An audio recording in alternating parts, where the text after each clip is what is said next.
पाके जस्तो छ। हेलो साथीहरु, स्वागत छ तपाईहरुलाई मेरो आजको भिडियोमा। आज फेरि म एउटा नयाँ भिडियो बनाउँदै छु। हेरिदिनु होला, हेरेर धेरै धेरै माया दिनु होला, सुरुबाट अन्तिमसम्म हेरेर साथ निभाउनु होला। अनि यी चाहिँ मेरी छोरी हुन्। अब निन्द्रा लाग्यो होला, निन्द्रा लाग्ने बेला भयो। अनि यहाँ चाहिँ बहुत गरम छ, पुरा गरम भइरहेछ। अहिले नुहाएर आकी अरे पुरा पसिनै पसिना भइरहेछ। छोरी हल्लेको हल्ले गरेर क्यामेरा हल्लिरहेछ, यसमा माफ गरिदिनु होला। हामी चाहिँ अब भिडियो सुरु गर्दैछौँ। यहाँ चाहिँ मैले आगो जलाएर पानी बसाएको छु। अब चाहिँ कुखुरा काट्ने हो। चट्टैसितले गर्दै रहेछन् भनेर हेर्नुभएको होला। हाम्रो आमा चाहिँ कुखुरा खानुहुन्न, लोकल कुखुरा खानुहुन्न नि त।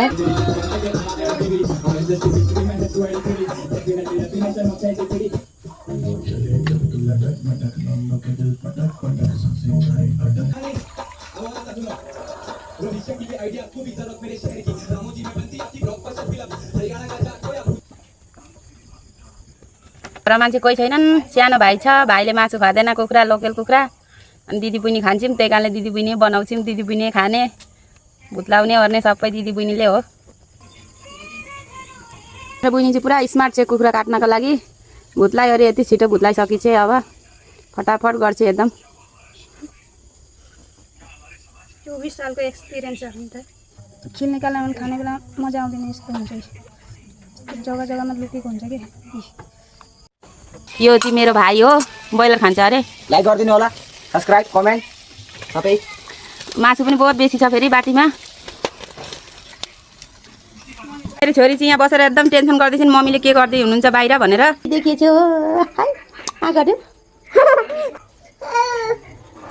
यस्तै गरम लागेको छ हामीलाई चाहिँ, पुरा गरम छ आजकल। हाम्रो घर चाहिँ हेर्नु यस्तै छ। साथीभाइहरू सब्जी बनाइदिएको छ। मासु खानुहुन्न, ब्रोइलर पनि खानुहुन्न, लोकल पनि खानुहुन्न, त्यही कारणले पनिरको सब्जी बनाइदिएको आमालाई चाहिँ। अब आमा चाहिँ खाना आँट्नु भएको, किनकि अब हामीले त बादमा बनाउँछौँ नि त, बनाउँदैछौँ भर्खर स्टार्ट गर्दैछौँ, त्यही कारणले भोक लाग्यो अरे।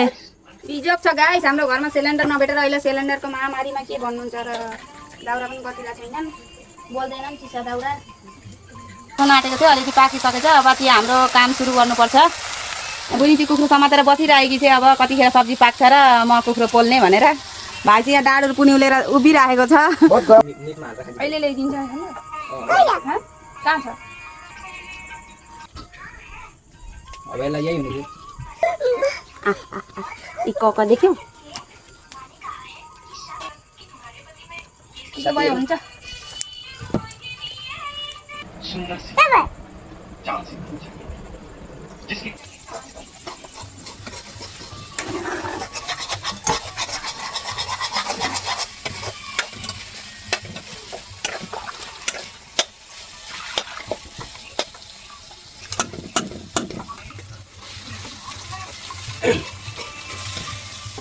भाइले मासु पकाएको पुरा कोइला बनाइसक्यो। अब के खान्छ कोनी, पकाउन पनि जान्दो रहेन रहेछ क्या। आज चाहिँ पकाउनलाई बाटो बन्ने गरी सधैँ हामीले पकाएर दिनुपर्छ, आज चाहिँ आफै पकाउँछु भनेर लागेको।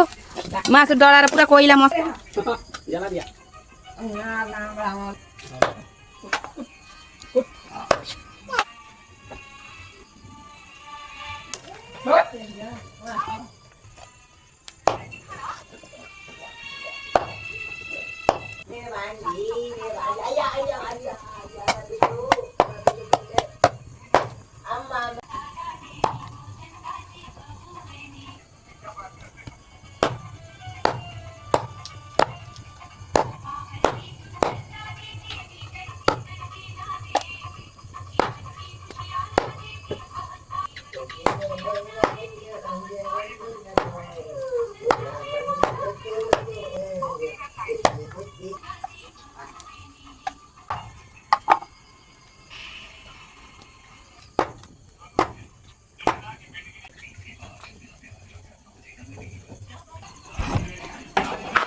हामीले प्याज लसुन चाहिँ अघि काट्यो अरे रेडी गरेर राखेको छ। अब यहाँ सब्जी पकाउने भनेर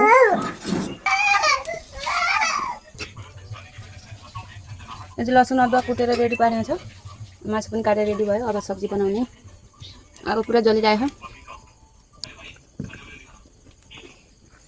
खोइ चलाउनुले हाम्रो यहाँ त 6:30 बजी नै पुरा अन्धकार भयो, अँधारो भयो। लाइट जलाउनु परेको छ। अब दिनुहुन्न, त्यही कारणले बाहिर पकाउनु पर्छ। अब आमा खानुहुन्न, केहीको पनि मासु खानुहुन्न नि त, त्यही कारणले बाहिर पकाउनु।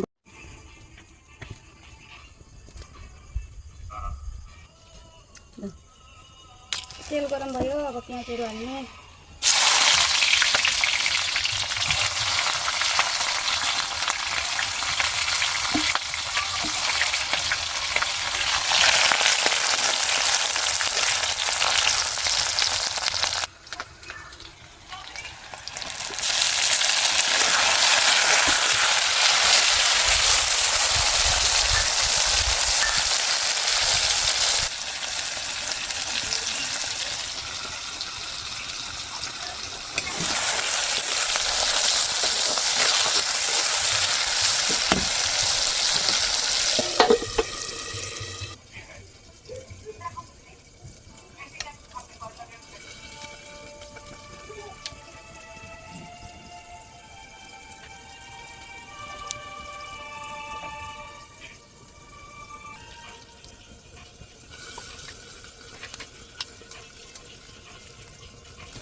यहाँ मैले लसुन खोर्सानी अदुवा अनि गोलमरिच लौंग अलैँची सबै कुटेछु गाइस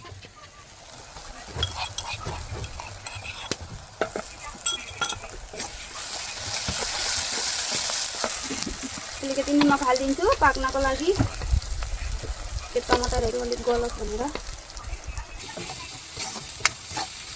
छोला निकालेर अनि हाल्दिनु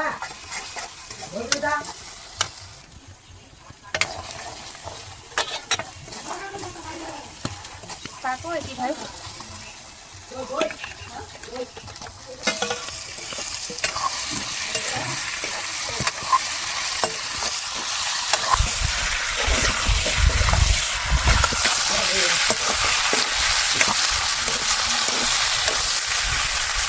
एकछिन छोपिदिन्छु यसको पानी छोड्छ अनि फेरि चलाउने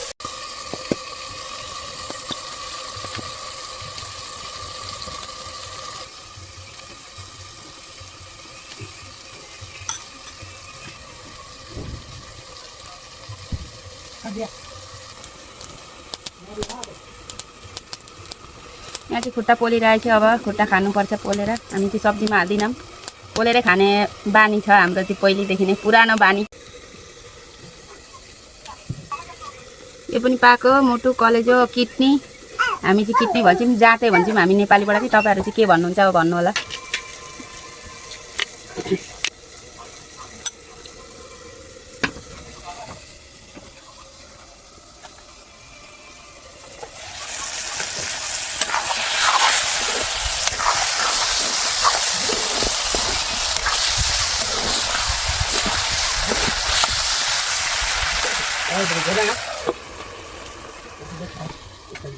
खुट्टा फेभरेट हो खुट्टा नखाइ हुँदैन कि एकदम जहिले पनि हाम्रै दिदीले खान्छ खुट्टा हामीलाई त मन पर्दैन भन्छ मासु खानु तातो रहेछ पुरा खुट्टा चाहिँ मेरो फेभरेट हो के बरु मासु नदिए पनि हुन्छ खुट्टा चाहिँ चाहियो मलाई मेरो छोरी सुचिन भनेको त बसिरहेकी छिन् यहाँ बसेर कराईमा लाग्न थालेछ त्यसैले पानी हालिदिनु हो अलिकति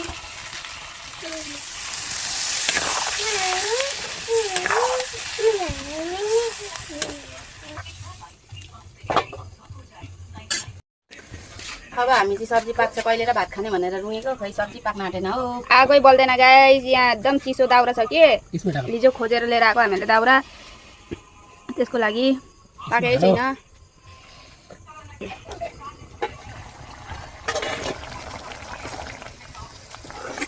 मजाले पाके जस्तो छ कस्तो राम्रो खुसबु आएछ नि खानालाई सती जाने बेला भइसक्यो हालिदिन्छु पाको हाम्रो मासु सुप खाने गाई सर्दी लागेको छ झोल त हाल्नै पर्यो झोल चाहिँ फुल हुने गरी हाल्दैछु ए पसिनाले नुहाइसक्यो हामी त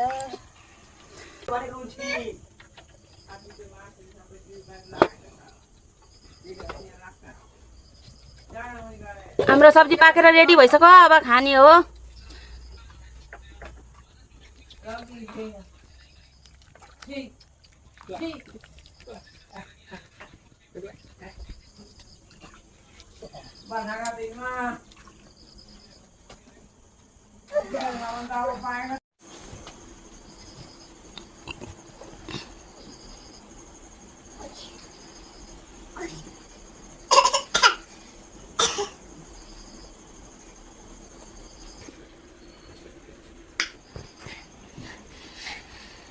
भात निकाल्दैछु उहाँ।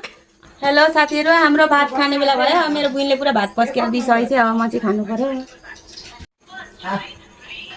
Fast white